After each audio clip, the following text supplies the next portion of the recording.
কোয়েটসেল ফিল্মসে আপনাদের সকলকে স্বাগত। কোয়েটসেল ফিল্মস অরিজিনাল অডিও বুক সিরিজে আজ শুনবেন স্মৃতি। গল্প রচনা ও পাঠে সৌপ্তিক দে। আপনাদের সকলকে প্রজাতন্ত্র দিবসের শুভেচ্ছা জানিয়ে শুরু হচ্ছে স্মৃতি।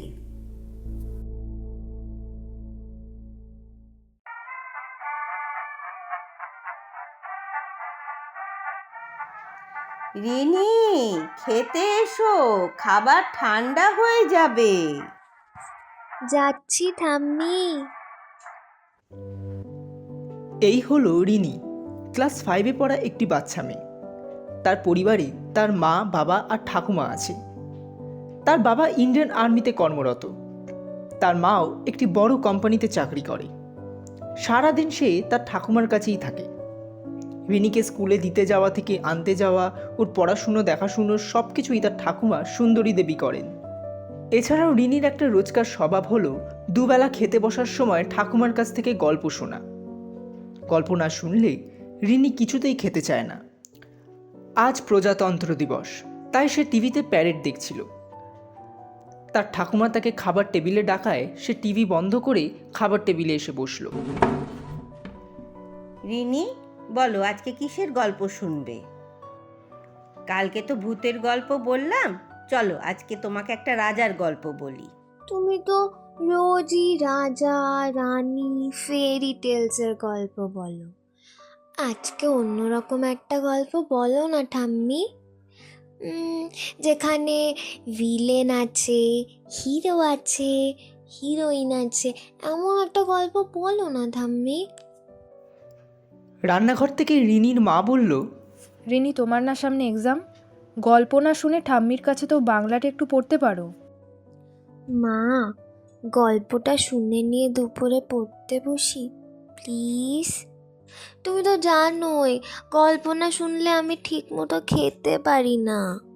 ছেড়ে দাও বৌমা, বাচ্চা মেয়ে গল্প শুনতে চাইছে, শোনো, তারপর বিকেলবেলায় না হয় আমি ওকে নিয়ে বসবো পড়াতে। ঠিক আছে মা। হ্যাঁ গো বৌমা, দীপু ফোন করেছিল? না মা, সেই গত সপ্তাহে কথা হয়েছে একবার। দীপু ওরফে দীপমাল্য মুখার্জি সুন্দরী দেবীর একমাত্র ছেলে। সে বিএসএফে চাকরি করে, বর্তমানে কাশ্মীরে পোস্টিং। আগে এক গ্রাস খাও, তারপরে বলছি। সুন্দরী দেবী রিনির মুখে এক গরস ভাত দিয়ে গল্প শুরু করলো। তাহলে শোনো, তা আজ থেকে প্রায় অনেক বছর আগেকার কথা। বর্ধমান কলেজে একটি মেয়ে পড়তো, নাম উর্মি। সে ছিল ঠিক তোমার মতো, তার মনে হাজারো প্রশ্ন, চোখে অনেক স্বপ্ন। সে গল্পের বই পড়তে ভালোবাসতো, লিখতে ভালোবাসতো, এমনকি গল্প শুনতেও ভালোবাসতো। যখন সে সেকেন্ড ইয়ারে উঠেল, তখন তার সাথে আলাপ হয় অভি নামে একটা ছেলের। নমস্কার, আমি অভি। নমস্কার, আমি উর্মি। নামটা তো খুবই সুন্দর। বলছি, ওইদিকে একটা চায়ের দোকান আছে, যদি তারা না থাকে তাহলে একটা চা কি হয়ে যায়? না, আসলে আমি চা খাই না, ধন্যবাদ। আপনি নয় দুধ দিয়ে চা খান না, কিন্তু লাল চাটা তো চলে। কিন্তু ওই দোকানে তো লাল চা হয় না শুনেছি। আমি বললে নিশ্চয়ই হবে, আপনি চলুন তো। আসলে আজ আমার একটু তাড়া আছে, সো আজ হবে না। ঠিক আছে ম্যাডাম, ইউ মে গো নাও। কিন্তু কাল কলেজ শেষের পর এখানেই দেখা হচ্ছে। ঠাম্মি, অভি হ্যান্ডসাম ছিল? হ্যান্ডসাম? শুধু হ্যান্ডসাম নয় রে, সে ছিল লম্বা, স্বাস্থ্যবান। দেখে মনে হতো যেন ঠিক সাক্ষাৎ রাজপুত্র।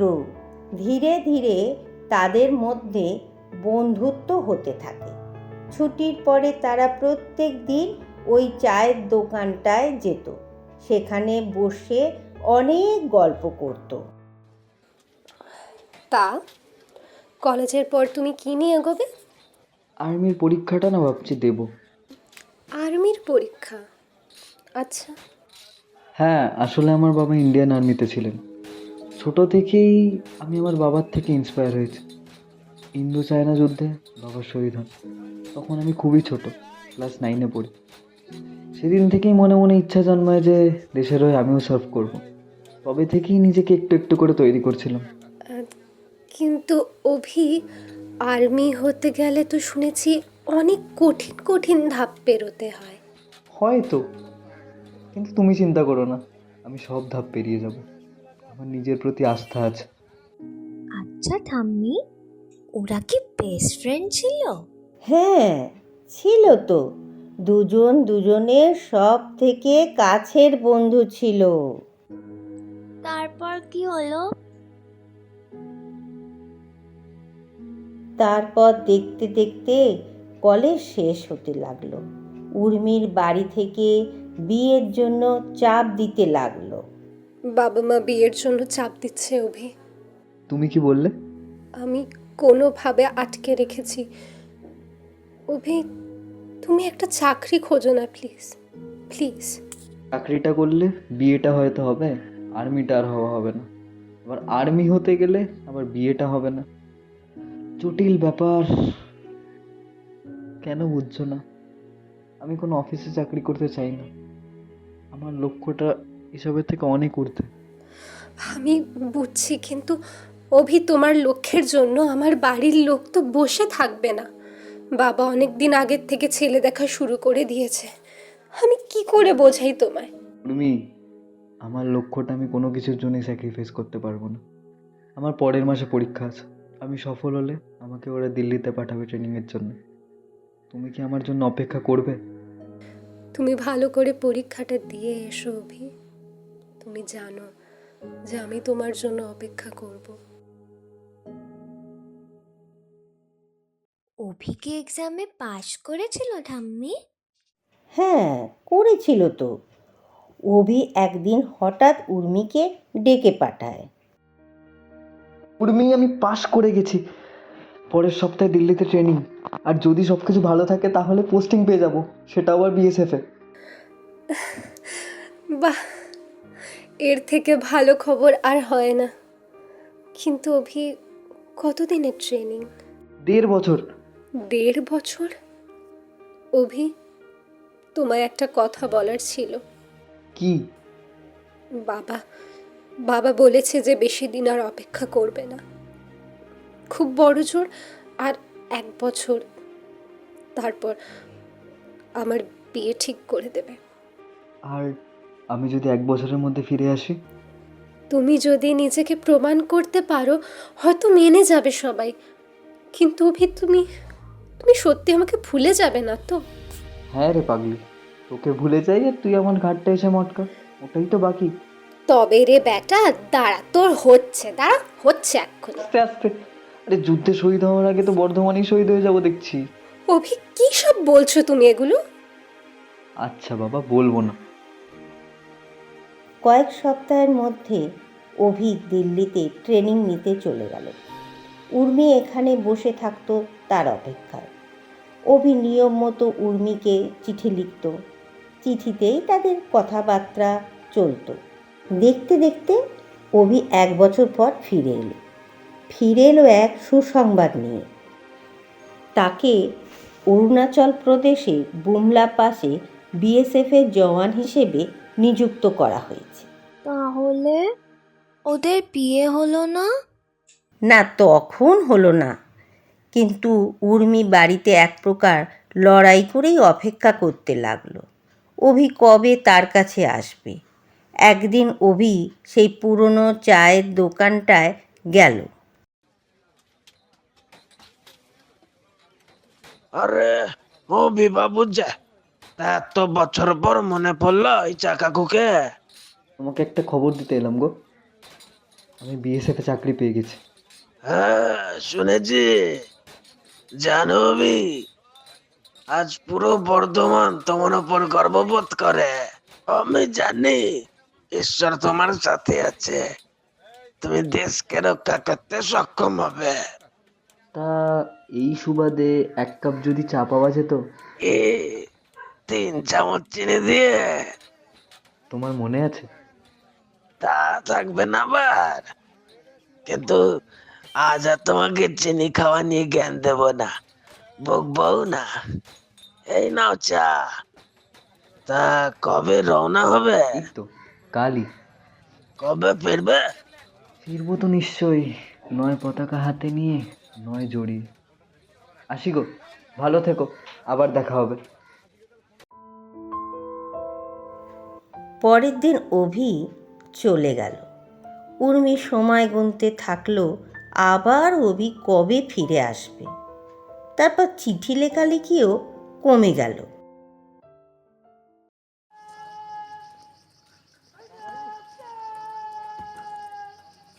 জয় হিন্দ স্যার, অভিমন্যু মুখার্জি রিপোর্টিং। জয় হিন্দ। বর্ধমানের অভিমন্যু মুখার্জি। স্যার, আপনি বাঙালি? Yes, but brought up in Delhi. দিল্লিতে তোমার যে ট্রেনার ছিল না অনিল, ও আমার খুব ভালো ফ্রেন্ড।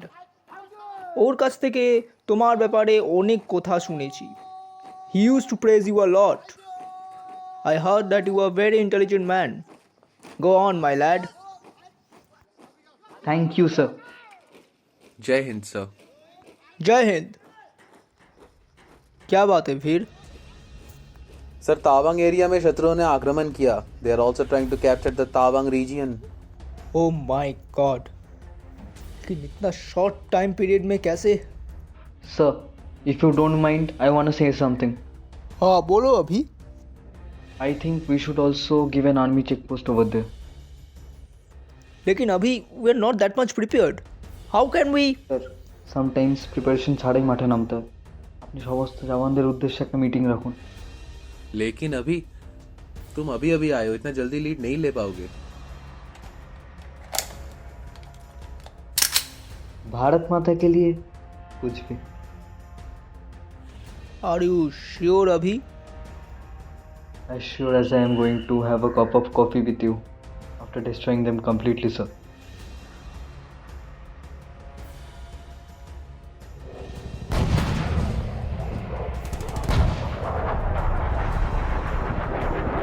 সেদিন অভি একা হাতে দায়িত্ব নিয়ে তাওয়াংকে শত্রুদের হাত থেকে বাঁচিয়েছিল। আর তারপর অভিকে ক্যাপ্টেন হিসেবে নিযুক্ত করা হয়। এত অল্প বয়সে আর সময়ের মধ্যে কেউ আজ পর্যন্ত ইন্ডিয়ান আর্মিতে ক্যাপ্টেন হয়নি, কিন্তু উর্মি সেটা জানতো না। তারপর বেশ কিছুদিন কেটে যায়। একদিন উর্মি অভির চিঠি পায়। প্রিয় উর্মি, আশা করি ভালো আছো। আমার অপেক্ষাও করছো তো নাকি? না, আমি জানি তুমি আমার জন্য অপেক্ষা করছো। দেশের সেবা করে খুব ভালো লাগছে। এখন বুঝছি দেশের সেবা কতটা কঠিন। কিন্তু মন থেকে কাউকে ভালোবাসলে তাকে আগলে রাখাটা খুব একটা কঠিন কাজ না। যাই হোক, তুমি ভালো থেকো, অপেক্ষায় থেকো, আমি খুব শীঘ্রই আসছি। আর হ্যাঁ, চিঠি লিখো, উত্তর ঠিক পাবে। ফিরে গিয়ে তোমার জন্য না একটা সুন্দর জিনিস রয়েছে, সেটাও দেব। ভালো থেকো। ইতি, তোমার অভি। ঠাম্মি, অভি তারপর ফিরেছিল? হ্যাঁ, ফিরল, কিন্তু প্রায় 1 বছর পর। উর্মি তার জন্য বাস স্ট্যান্ডে অপেক্ষা করছিল। তাকে দেখতে পেয়েই তার কাছে ছুটে গেল।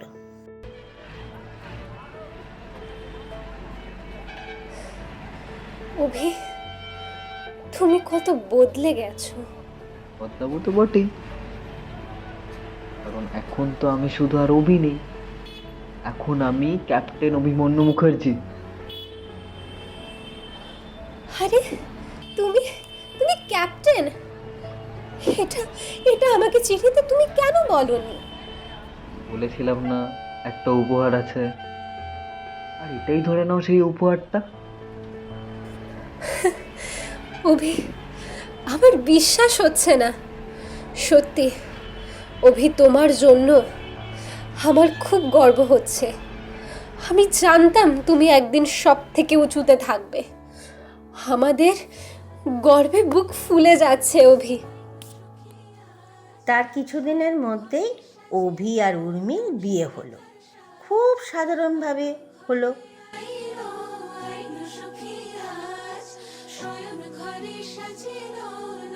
বিয়ের পর তারা ঘুরতে গেল পাহাড়ে।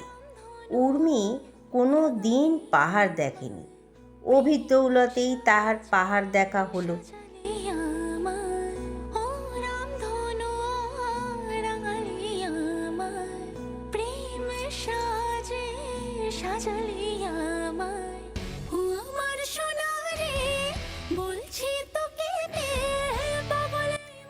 অভি আর উর্মি একটা ছোট্ট সংসার হলো। উর্মিও একটা কলেজে প্রফেসরের চাকরি পেল।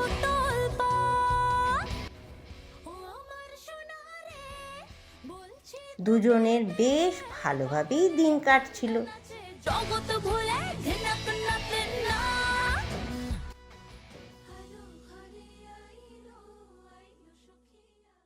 তারপর দেখতে দেখতে সময় এসে গেল অভির ফিরে যাওয়ার।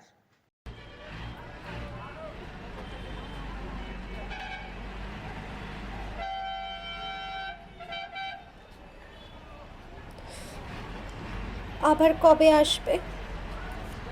ফিরবো তো নিশ্চয়ই, নয় পতাকা হাতে নিয়ে, নয় জড়ি। অভি, চুপ করো। যাওয়ার আগে এই সমস্ত কথা না বললে কি নয়? আচ্ছা বাবা, বলছি না। শোনো, তুমি কিন্তু ঠিকঠাক সময় খাওয়া দাওয়া করবে, সাবধানে থাকবে, আর চিঠি লিখো, ওটা কিন্তু ভুলো না। করব। আচ্ছা বাবা, রাগ করে না। একবার তো তাকাও, ওই দেখো বাস অন দিচ্ছে, তাকাও তো।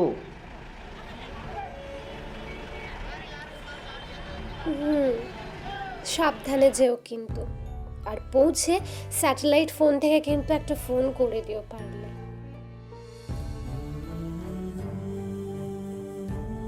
এই বলে অভি চলে গেল।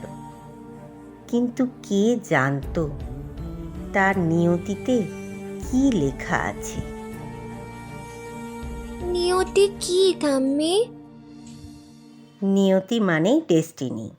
একদিন অভি স্যাটেলাইট ফোন থেকে উর্মিকে ফোন করলো।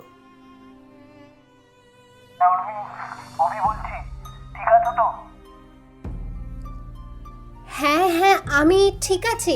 তুমি কেমন আছো? হ্যাঁ, আমিও ঠিক আছি, কিন্তু প্রচন্ড ঠান্ডা এখানে। কিন্তু তুমি তো ঠান্ডা সইতে পারতে না, এখন কি করে পারো? পারতে হয়, আফটার অল আমি ক্যাপ্টেন। সেই, তোমাকে একটা কথা বলার আছে।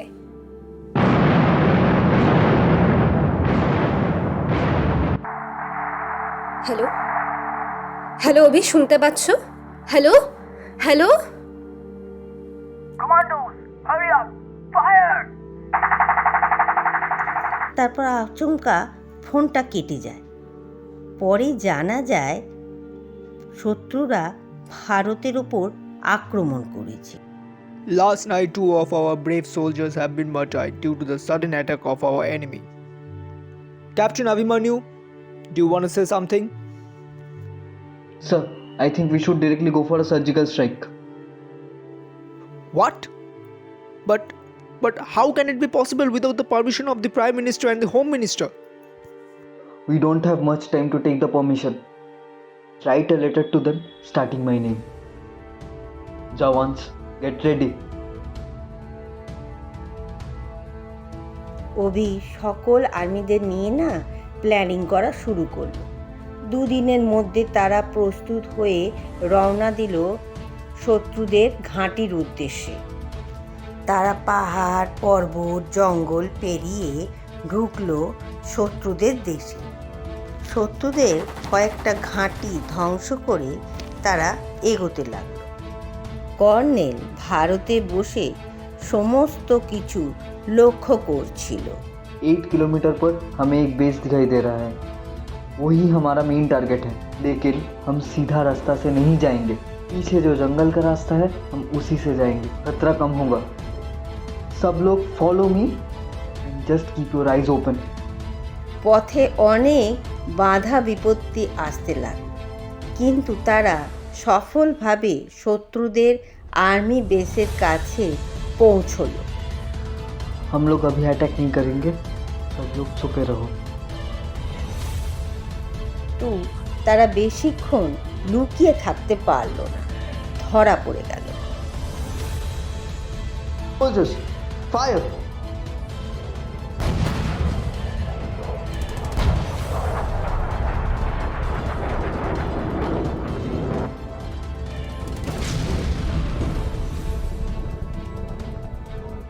শুরু হলো ভয়ঙ্কর যুদ্ধ।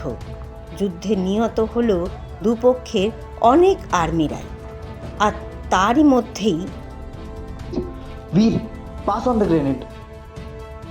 ये लो।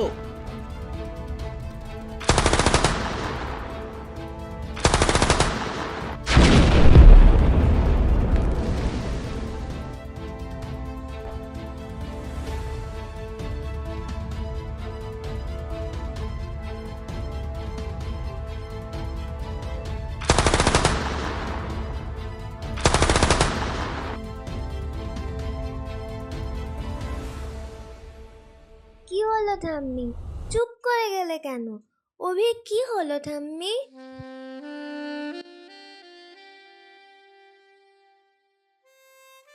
সেদিন অভি আর বেঁচে ফিরল না, কিন্তু সে একা হাতে গোটা দেশকে বাঁচালো। উর্মি খবরটা জানতো না। কয়েকদিন পর অভির মৃতদেহ এসে পৌঁছলো। উর্মি দেখে কোনো কথা বলতে পারল না, শুধু বলল, তুমি বাবা হতে চলেছ অভি। Your son will be proud of you.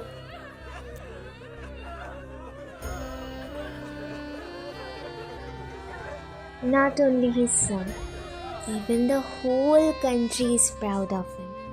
ঠাম্মি, আমিও অভি আর বাবার মতো বড় হয়ে আর্মি হব। তাই? তাহলে আর্মি হতে গেলে তো পড়াশোনা করতে হবে। যাও, এবার বই খাতা নিয়ে এসো, অনেক তো গল্প হলো।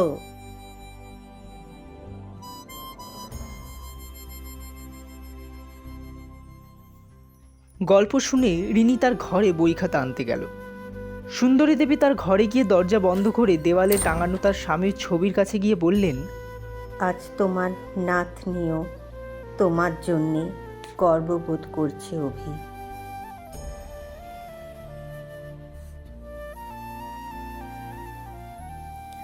শুনছিলেন স্মৃতি।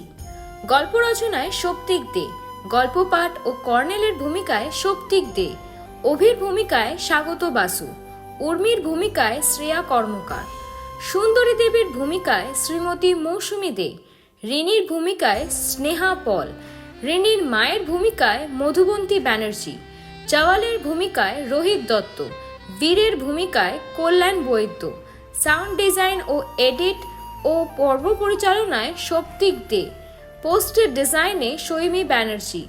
আমরা আবারও একটি রোমাঞ্চকর গল্প নিয়ে ফিরে আসব খুবই শীঘ্রই। অসংখ্য ধন্যবাদ আমাদের সাথে থাকার জন্যে।